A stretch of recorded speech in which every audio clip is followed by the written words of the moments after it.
The Alabama Crimson Tide roster has just absolutely been decimated and really run through.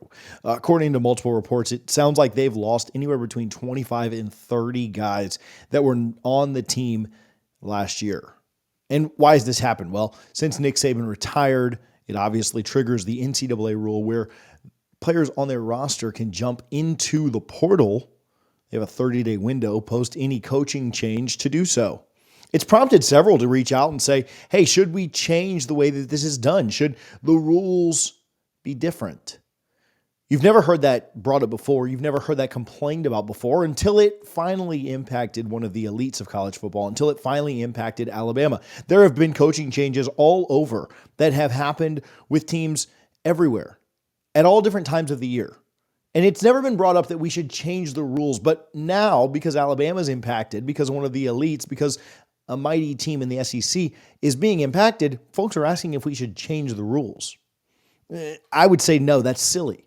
It sounds like anywhere between 25 and 30 guys on Alabama's 2023 roster are no longer there due to the transfer portal. They've also lost several 2025 commits as well, as some have flipped, some have decommitted, and others are barely hanging on.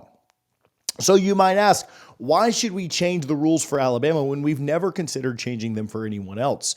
Ultimately, this was Alabama's doing. And if you don't blame Alabama directly, it was Nick Saban's doing. It was the fact that Nick Saban waited until Alabama had completed the season to let people know of his plans. He also waited until Alabama players had already enrolled in college to let everyone else know his plans. Had he done this earlier, what would look different? Well, would Alabama possibly have retained more of their roster if they were more aware of what happened? Absolutely. Would Alabama also have a chance to replenish their roster had some of these guys jumped in the portal earlier than the middle of January? Absolutely. Again, it is truly on Saban and Alabama for this happening. Now, I understand why. I understand that at this point, they wanted one more of those elite Saban recruiting classes to get in and get on campus before he hung it up and called it quits. But is that what was best for those kids? We've already seen one from the 2024 class, Jameer Grimsley, a 4-star defensive back, enter his name portal. Should that be the way that we operate? Should we go with it and not make our intentions known at the detriment of others?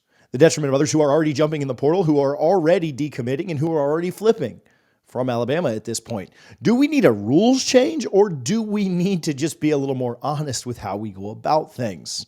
You're never going to have a scenario like this again. And I'll say, you never say never in college football, but are you ever going to have a scenario where really the greatest coach of all time retires with a top 3 class of all time and after going through a long playoff run? Obviously, the playoffs make your season last a lot longer than if you just finish up the year and go to a bowl.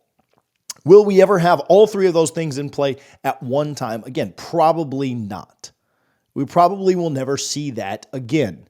And so to change a rule because of a one-off, to change a rule because of a scenario that is unlikely to ever take place again seems silly to me. You don't create rules based on something that has a very, very low probability of ever happening again. If this was a issue in college football that we were seeing year after year after year, a rule change would be needed. But just because Alabama kind of gets screwed one time doesn't mean that we make a rules change. There's no reason for that. Are people talking about changing the rules for Washington or Arizona or any of these other teams that are changing coaches right now in the offseason? Absolutely not. They're protecting their cash cow. They're protecting Alabama. And it's ridiculous to imply that you should change the rules. How even could you change the rules here? If coaches can get up and leave and do what's best for them at any time, how can you not say that that's fair for the players? How can you not leave the 30-day window open? If Alabama or Nick Saban had let the players, again, know what intentions were, whether that be in September, whether that be in December, or whether it would have just been a couple weeks earlier when everyone else's windows were open, Alabama would not be in this situation. Again, you may have the same number of guys entering the portal, but you certainly would have other rosters open from which you could grab players. I saw a tweet talking about how Alabama needs to take the good with the bad. What do I mean by that? A lot of the country would say that Alabama did not deserve that fourth playoff spot. Now, several in the SEC, several in the state of Florida, outside of Florida State, believe that they do. But a lot of people would agree that Florida State earned the right to play in the playoff. And no matter what you agree about on that, if Alabama had not made the playoff and Saban had announced his intentions earlier, they wouldn't be in this scenario. So you've got to take the good with the bad. They were gifted a playoff spot, and they got into the playoff where their quarterback, despite the calls from the committee talking about how Florida State's quarterbacks weren't playing very well, their quarterback didn't play very well, and they lost to eventual champion Michigan. And because they got that playoff run, their roster is getting decimated now. Had they not gotten in the playoffs, maybe things shake out differently for them. But you do need to take the good with the bad for sure. Alabama has benefited for years and years and years for not having massive portal losses. And so at this point, do they need to be the ones to just take it? As much as they're losing right now, it still does not even compare to what other programs go through on an annual basis because they're still Alabama. They still have an incredibly talented roster. They still brought in one of the best signing classes in America.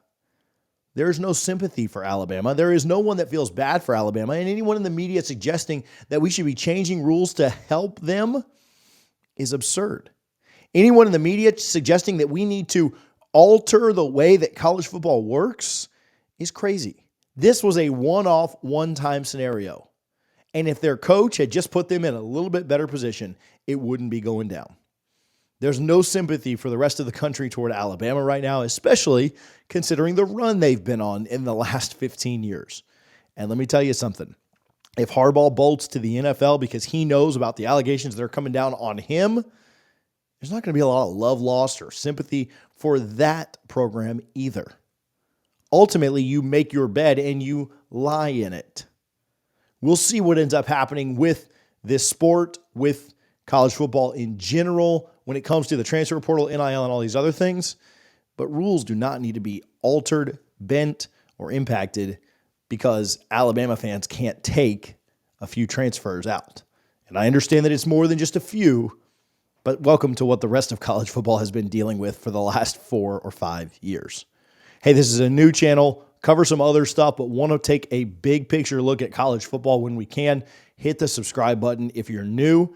I appreciate you guys for tuning in to College Football Addiction.